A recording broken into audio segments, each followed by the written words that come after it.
As we get closer to the Winter Olympics in Russia, the U.S. Olympic Committee has taken a stand, voting to add sexual orientation to its non-discrimination policy.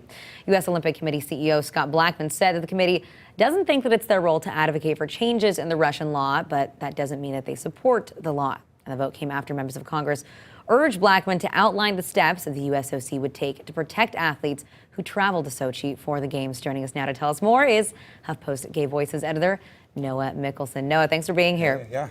So, it's actually, I think that a lot of people are happy to see them take a stand on this. But I guess the big question is, what does this actually mean? When you make these very vague announcements and policies as to what your discrimination policy is or isn't, but then you don't really enforce it all the way across the board, how should people take it? I think a lot of people are surprised that this wasn't in place already. I mean, I think people are wondering, how did they not already be advocating for queer people, who are a big part of their organization? But that is the question. I mean, the Olympics is this time when we all kind of come together, we sing Kumbaya, and we all say, we're all the same, we're all going to come together for these 3 weeks, we're going to bobsled together, whatever. But at the same time, it's going to be held in a place where there's a lot of violence, a lot of really terrible things happening to a certain group of people. So what does it mean? What does it mean for queer people to go there? Are they going to be safe?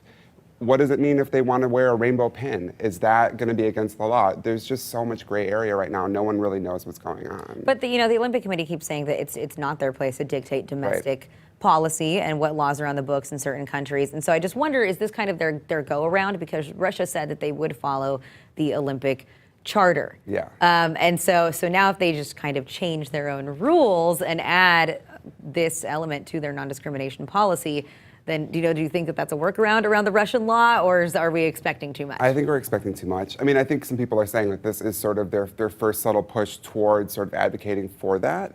But I think we just don't know, and I think all bets are off. I think that once people get there, I mean, in Russia they're talking about taking away children from gay parents right now. There's a law on the books or on the table to be passed. So this is not just the kind of thing where like little bits of activism are going to be great and that kind of thing. This is like very serious measures are happening. So I just think people have no idea. People still want us to boycott. People still want us to go there and have tons of people get arrested, and no one seems to know what the real, what the tactics should be.